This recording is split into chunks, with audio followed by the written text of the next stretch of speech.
अंधेरी रात में अचानक सुधा की नींद खुली। वह बिस्तर से उठी और बाहर की ओर जाने लगी। सुधा का गला सूख रहा था। वह रसोई में पानी पीने जा रही थी।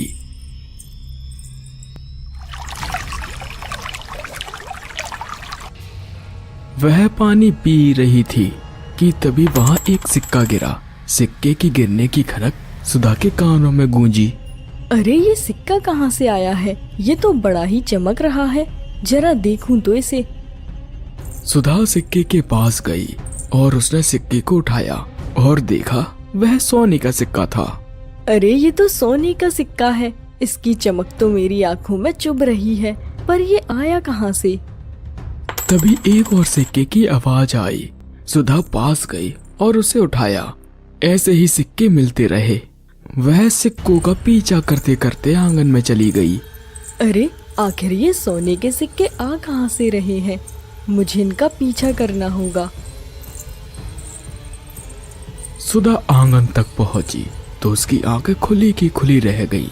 सामने आंगन में सोने से भरे बड़े बड़े कलश रखे थे, जिनमें सोना ही सोना था। पूरा आंगन सोने से प्रकाशित हो रहा था। सुधा सोने के पास पहुंची और सोने को हाथों में उठा लिया। हे भगवान, इतना सारा सोना! मेरी तो किस्मत ही खुल गई। अब मैं इस गांव की रानी बन जाऊंगी। इतना धन तो मैंने कभी नहीं देखा। तभी सोने से छोटे छोटे कीड़े हाथों पर रेंगने लगे और सारा सोना गिरा दिया। अरे नहीं, ये इतने सारे कीड़े कहाँ से आए? छी, दूर हटो मुझसे। तभी सुधा को पीछे से पायलों की आवाज आई। जैसे ही उसने पीछे मुड़कर देखा तो सामने एक स्त्री खड़ी थी, जिसके पूरे शरीर पर सोने के आभूषण थे। सुधा उसे देखकर डर गई। अरे क्या हुआ भाग्यवान, कोई बुरा सपना देखा क्या? हाँ जी, मैंने आपसे कितनी बार कहा है आप किसी बाबा जी को बुला कर लाइए। एक ही सपना मुझे बार बार क्यों आता है? इसके पीछे कोई ना कोई कारण जरूर होगा।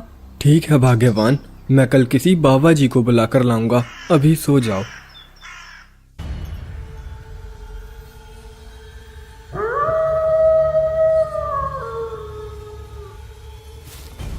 अगले दिन महेश रात के वक्त एक तांत्रिक को बुलाकर लाया। बोल बेटा, क्या परेशानी है? बाबा जी, रोज मुझे एक ही सपना दिखाई देता है। मैं सपने में देखती हूँ मेरे आंगन में बड़े बड़े सोने के कलश भरे रखे हैं, जिनमें बहुत सारा सोना है। और तभी मुझे एक स्त्री भी दिखाई देती है, जिसके शरीर पर सोने के आभूषण होते हैं। और इतना ही देखने के बाद मेरी नींद खुल जाती है। बाबा जी कुछ देर तक ध्यान लगाते हैं। कुछ देर तक ध्यान लगाने के बाद बाबा जी की अचानक से आंखें खुली। बाबा जी जोर जोर से सांसें भरने लगे। क्या हुआ बाबा जी, आप इतने घबरा क्यों रहे हैं? बेटा, तेरे घर में बहुत पुराने समय का बहुत सारा धन गड़ा है। वही धन तुझे बुला रहा है और तुझे जो सपने में स्त्री दिखाई देती है, वो इस धन की रक्षा करती है। नहीं बाबा जी, हमें कोई धन नहीं चाहिए। बस आप ऐसी पूजा कीजिए कि सुधा को सपने आना बंद हो जाएं। अरे जी, आप चुप हो जाइए। बाबा जी, मुझे वो सारा धन चाहिए। आप बताइए हमें कहाँ खुदाई करनी है? सारा धन आंगन के ठीक बीचों बीच रखा है, लेकिन उसे लेने के लिए पहले एक बलि देनी होगी, तभी वह सोना तुम्हारा होगा। जाओ, पहले एक बकरे को लेकर आओ। महेश बाहर गया और कुछ ही देर बाद एक बकरे को लेकर आया और पूजा प्रारंभ हुई। बाबा जी मंत्रों का उच्चारण कर रहे थे। तभी पूरे घर में एक अजीब सी शांति फैल गई और पायलों की आवाज करते हुए एक स्त्री वहां आती है। स्त्री के पूरे शरीर पर सोना लिपटा हुआ था। कौन है तू और क्या चाहती है? मैं धन पिशाचिनी हूँ। जिस सोने को तुम लेना चाहते हो वो सारा मेरा है। उसे लेने के लिए तुम्हें बलिदान देना होगा। महेश, उस बकरे का रक्त एक प्याले में डालकर उस स्त्री के पास रखाओ। महेश ने ऐसा ही किया। रक्त से भरा प्याला उठाया और पिशाचिनी की ओर ले गया और वह दूर रखकर चला गया। और वह रक्त पीने लगी। अब बता, सारा सोना कहाँ है? इतनी बलि काफी नहीं है, मुझे और खून पीना है। और खून लेकर आओ, वरना मैं तुम सबको मार दूंगी। बाबा जी, मेरे पास सिर्फ एक ही जानवर था, अब मैं दूसरा जानवर कहाँ से लेकर आऊं? आप एक काम कीजिए, इन्हें वापस जाने को कहिए, हमें कोई धन नहीं चाहिए। अब कुछ नहीं हो सकता महेश, हमने इसे बुला लिया है। अब इसे संतुष्ट करे बिना नहीं भेजा जा सकता, नहीं तो हमें मरना होगा। अगर तुम खून नहीं ला सकते तो ठीक है, मैं तुम तीनों का खून पीकर अपनी प्यास बुझाऊंगी। पिशाचनी ने तुरंत बाबा जी का गला पकड़ लिया और बोली, अगर मुझे खून नहीं मिला तो सब मारे जाओगे। हमें माफ कर दो, हमसे बहुत बड़ी गलती हो गई, हमें कोई धन नहीं चाहिए। आप कहोगी तो हम ये घर छोड़कर चले जाएंगे। तभी हवेली से तीनों की चीखने की आवाज आई।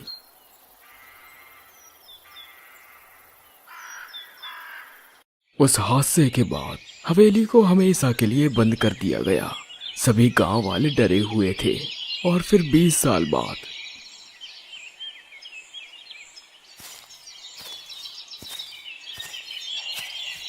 अरे जी, घर का सारा राशन खत्म हो चुका है। सेठ जी पैसे कब तक देंगे? और वैसे भी आपसे तो कुछ कमाया नहीं जाता, बस पड़े रहते हो। अरे भाग्यवान, अब मैं भी क्या ही करूं? सेठ जी पैसे दे ही नहीं रहे हैं तो मैं इसमें क्या कर सकता हूं? वैसे भी राजू अब बड़ा हो गया है, उसे भी तो कहीं काम करना चाहिए। आखिर मैं ही सब कुछ कब तक करूंगा?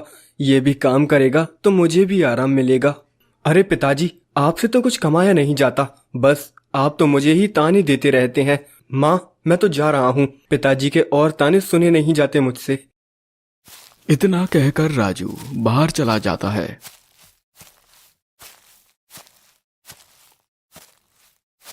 बस पड़ गई आपके कलेजे को ठंडक, मेरे बेटे के पीछे पड़े रहेंगे। अरे कावेरी, कुछ खाने को है या मैं ऐसे ही चला जाऊं? कावेरी बिना जवाब दिए वहां से चली गई और संदीप भी अपने काम पर चला गया। मैं तो थक चुका हूँ रोज के ताने सुनकर। आखिर मुझे धन कब मिलेगा? इतना धन कि मुझे जिंदगी भर कमाना ना पड़े। गांव के दो बुजुर्ग लोग आपस में बातें ही कर रहे थे। राजू छिपकर उनकी बातें सुनने लगा। भाई, मैंने सुना है पास ही में जो बंद हवेली है ना, पूरी सोने से भरी हुई है। एक बार वहां कोई चला जाए तो राजा बनकर ही वापस आएगा। तुम्हारा क्या कहना है उस हवेली के बारे में? अरे नहीं नहीं भाई, ऐसा धन नहीं चाहिए जिससे जान चली जाए। क्या तुम नहीं जानते उस धन की रक्षा कौन कर रहा है? अगर नाम भी बता दिया तो यहीं कांपने लगोगे।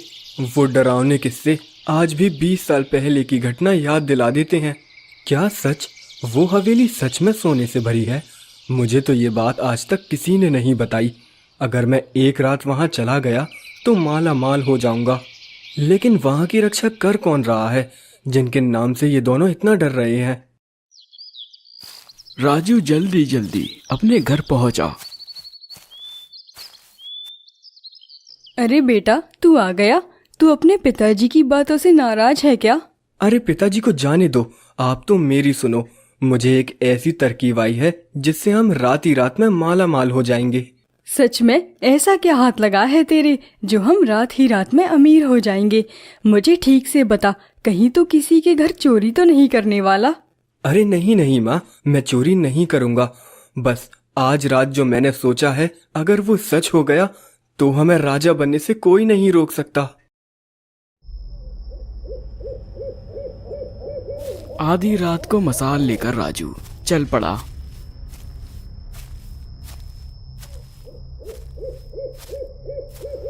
अंधेरी रात में राजू आगे की ओर बढ़ता जा रहा था।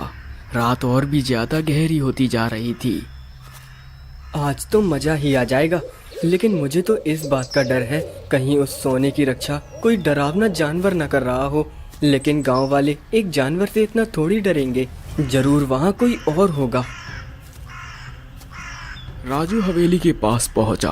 पास ही रखे पत्थर से उसने हवेली का ताला तोड़ दिया और अंदर की ओर चला गया। अरे कितना अंधेरा है यहाँ!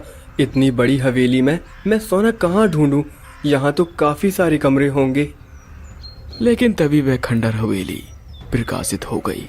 चारों ओर उजाला ही उजाला था और ठीक सामने खूब सारा सोना देख राजू की आंखों में चमक आ गई। वह सोने के पास जाने लगा, लेकिन तभी राजू को पीछे से पायलों की आवाज सुनाई दी। वह पीछे मुड़ा। कौन है? मेरे सामने आओ, मैं तुमसे नहीं डरता। पीछे देखो राजू, मैं यहाँ हूँ। जैसे ही राजू पीछे मुड़ा, उसके हाथ पैर कांपने लगे। सामने एक स्त्री थी जिसने काफी सारे सोने के आभूषण पहने हुए थे। कौन हो तुम? तुम तो बड़ी ही भयानक हो, मुझे जाने दो। डरो मत राजू, मैं धन पिशाचिनी हूँ। तुम्हें जितना धन चाहिए तुम ले जाओ, मैं तुम्हें नहीं रोकूंगी, लेकिन एक शर्त है। क्या शर्त है? बताओ, मैं कुछ भी करने को तैयार हूँ। तुम्हें जितना धन चाहिए तुम ले जाओ, लेकिन तुम्हारे हाथों में जितना धन आए केवल तुम उतना ही ले जा सकते हो। अगर एक भी सिक्का जमीन पर गिरा तो तुम मारे जाओगे। हाँ, मुझे मंजूर है, मैं एक भी सिक्का नहीं गिराऊंगा। राजू सोने के पास गया। उसे डर था कि कहीं कोई सिक्का जमीन पर ना गिर जाए, इसीलिए उसने सिर्फ थोड़े से ही सिक्के उठाए और वहां से चला गया। राजू बहुत खुश था। वह अपने घर पहुंचा। अरे माँ देखो, मैं सोने के सिक्के लेकर आया हूँ।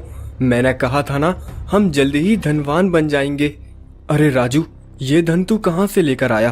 तूने किसी के घर चोरी तो नहीं की ना? अरे नहीं नहीं पिताजी, मैं क्या आपको चोर नजर आता हूँ? लो माँ, इसे संभाल कर रखिए। अगले दिन से राजू रोज हवेली जाता और डर के कारण कुछ ही सिक्के उठाकर लाता। ऐसे ही दिन पर दिन उसका लालच बढ़ता गया और फिर एक दिन, अरे बेटा, आखिर तू ये सोना लाता कहाँ से है? जब तुझे पता है कि वहाँ बहुत सारा धन है तो तू सिर्फ कुछ सिक्के ही क्यों लाता है? बहुत सारा धन क्यों नहीं लाता? रोज रोज जाने से अच्छा है एक ही बार में बहुत सारा सोना ले आओ। हाँ माँ, आप बात तो बिल्कुल सही कह रही हो। आज मैं बहुत सारे सिक्के लेकर आऊंगा, जिससे मुझे रोज रोज नहीं जाना पड़ेगा।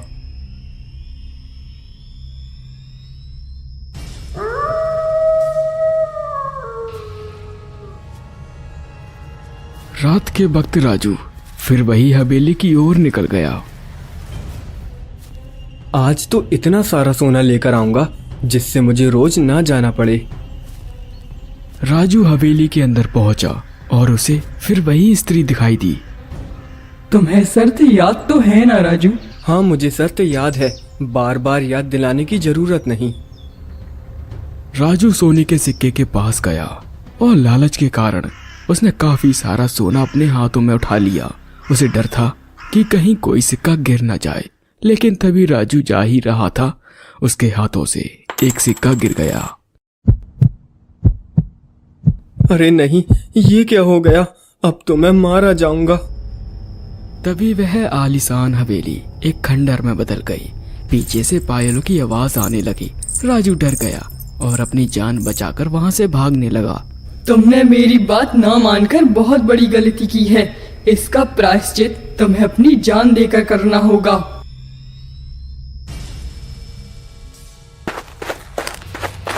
राजू भागता भागता सीधे अपने घर पहुंचा। उसे पसीने से तरबतर देखकर उसके पिताजी ने कहा, अरे राजू, तू इतना घबरा क्यों रहा है? मुझे बता, क्या बात है? राजू बिना कुछ कहे एक कोने में जाकर बैठ गया और डरते हुए कहा, माँ, सारे दरवाजे बंद कर दो, सारी खिड़कियां बंद कर दो माँ, वो आ जाएगी। कौन आ जाएगा बेटा? हमें बता, तुझे हम कुछ नहीं होने देंगे। तू बता तो सही। राजू कुछ भी बताने की हालत में नहीं था। उसे पसीना आ रहा था।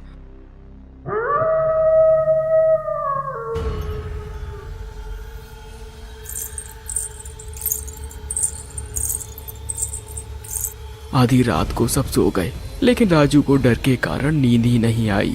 फिर तभी दरवाजे पर दस्तक हुई। अरे इतनी रात को कौन आया है? कौन है भाई? रुको, अभी आता हूँ। नहीं पिताजी, दरवाजा मत खोलो, वो आ गई होगी, वो मुझे मार देगी पिताजी। अरे तू जरा चुप बैठ, मैं देख कर आता हूँ। आखिर कौन है जिससे तू इतना डर रहा है? संदीप ने जाकर दरवाजा खोल दिया, लेकिन बाहर का दृश्य देखकर वह डर गया और बेहोश हो गया। दरवाजे से एक स्त्री अंदर आई। उसकी शक्तियों से सारा गांव गहरी नींद में सो गया। मुझे माफ कर दो, मुझे माफ कर दो, मुझसे बहुत बड़ी गलती हो गई। तुम चाहो तो अपना सारा धन ले जाओ, बस मुझे जाने दो। कैसे जाने दूं? तूने मेरी बात नहीं मानी, अब मर। वह स्त्री राजू के बाल पकड़कर खींचते हुए बाहर ले गई। अगले दिन राजू के घर भीड़ जमा थी। उसके माता पिता का रो रो कर बुरा हाल था। अरे संदीप, तू हमें बता, आखिर तेरा बेटा कहाँ गया? बता, रात को क्या हुआ था और इतने सारे सोने के सिक्के कहाँ से आए? मेरा बेटा रोज कहीं से सोने के सिक्के लाता था। मेरे पूछने पर भी उसने मुझे कुछ नहीं बताया। कल भी ऐसा ही हुआ। जब वो घर आया तो बहुत डरा हुआ था। मैंने उससे पूछा पर उसने मुझे कुछ नहीं बताया। आधी रात को अचानक घर में एक स्त्री आई जिसने काफी सारे सोने के आभूषण पहने थे। मैं तो वहीं बेहोश हो गया। फिर पता नहीं मेरा बेटा कहाँ चला गया। अनर्थ हो गया, बहुत बड़ा अनर्थ हो गया। तेरे बेटे ने धन पिशाचनी को खोल दिया। सालों से कैद उस हवेली में धन पिशाचनी बंद थी और अब वो आजाद हो गई है। ये क्या किया तेरे बेटे ने? अरे वाह, इतने सारे सोने के सिक्के पड़े हैं, मैं इन्हें उठा लेती हूँ। और वैसे भी किसको पता चलेगा? उस गांव की स्त्री ने मौका देखकर उस सिक्के को उठा लिया और अपने घर ले गई। लेकिन वह नहीं जानती थी सिक्का उठाकर उसने कितनी बड़ी गलती कर दी।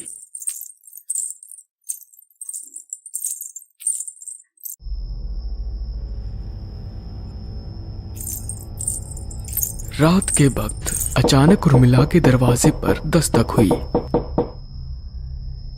अरे इतनी रात को कौन आया है? अरे कौन है? इतनी रात को क्या काम है? बाहर से कोई जवाब नहीं आया। उर्मिला उठी और दरवाजे के पास जाकर उसने दरवाजा खोल दिया, लेकिन बाहर कोई नहीं था। अरे कोई भी तो नहीं है, फिर दरवाजा किसने खटखटाया? मुझे लगता है सपना आया होगा।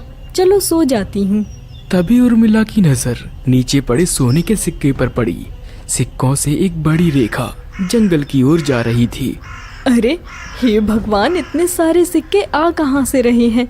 मुझे इस रेखा का पीछा करना होगा, शायद मुझे धन का भंडार मिल जाए। उर्मिला सिक्कों का पीछा करते करते जंगल के काफी अंदर तक चली गई। तभी उसके ठीक सामने सोने से भरे बड़े बड़े कलश रखे थे, जिसे देखकर वह बहुत खुश हुई। अरे वाह, जैसा मैंने सोचा था वैसा ही हुआ। कहीं ये मेरा सपना तो नहीं? नहीं उर्मिला, ये तेरा सपना नहीं, ये तो तेरे लालच का परिणाम है। जो तूने संदीप के घर से सिक्के उठाए थे, उसी सिक्के से तूने अपनी मौत बुला ली। उर्मिला ने पीछे मुड़कर देखा तो वह बुरी तरह से डर गई। पीछे धन पिशाचनी खड़ी थी। उसका भयानक रूप देखकर उर्मिला डर गई। मुझे छोड़ दो, जाने दो मुझे, मैं वो सिक्का फेंक दूंगी, बस मेरी जान बख्श दो। तभी जंगल से उर्मिला की चीखने की आवाज आई और फिर सब शांत हो गया। अगले दिन से ही सारे गांव वालों के मन में लालच जाग उठा, लेकिन उनकी हिम्मत नहीं थी कि वे हवेली में कदम रख सके। एक दिन इसी घटना का शिकार रामलाल हुआ। सेठ जी, मेरे बेटे की तबीयत खराब है, मुझे मेरे पैसे दे दो जिससे मैं उसका इलाज करवा सकूं। अरे इतनी भी क्या जल्दी है? तू अगर मेरा एक काम करेगा तो मैं तुझे तेरी तनख्वाह के 2 गुने पैसे दूंगा। बोल, मंजूर है? हाँ हाँ सेठ जी, मुझे मंजूर है। बताइए मुझे क्या करना होगा। आप जो कहेंगे मैं वही करूंगा। तुझे उस हवेली में जाना है जहाँ खूब सारा सोना है। बोल, क्या तू जा पाएगा? तुझे बस वहां से कुछ सोने के सिक्के लेकर आने हैं। क्या? नहीं नहीं सेठ जी, मैं वहां नहीं जा सकता। मैंने उस हवेली के काफी डरावने किस्से सुने हैं। अगर मैं गया तो मैं मर जाऊंगा। तो जा, कोई पैसे वैसे नहीं है और मैं तुझे काम से भी निकालता हूँ। अगर पैसे चाहिए और काम पर भी रहना है तो जा, मेरे लिए खूब सारा सोना लेकर आ।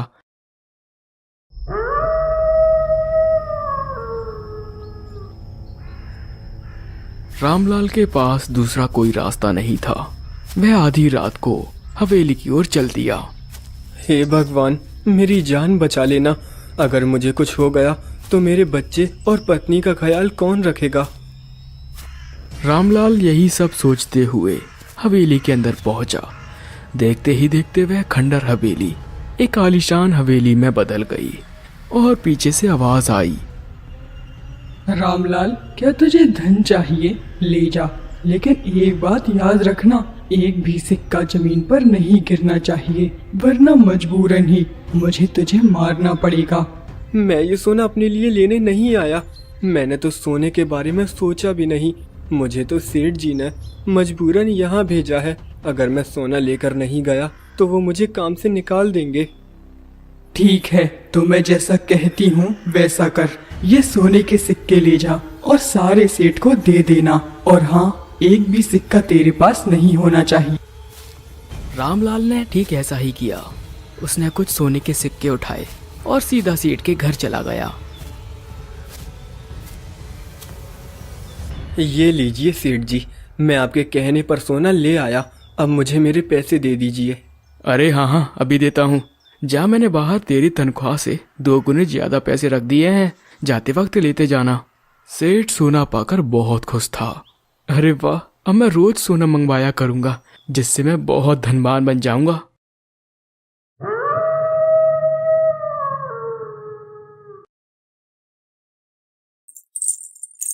आधी रात हो रही थी, सारा गांव सो रहा था। तभी सेठ के घर दस्तक हुई। अरे कौन है भाई? इतनी रात को कौन आ सकता है? जरा देखूं तो। सेठ ने दरवाजा खोल दिया। बाहर का दृश्य देखकर उसके हाथ पैर कांप उठे।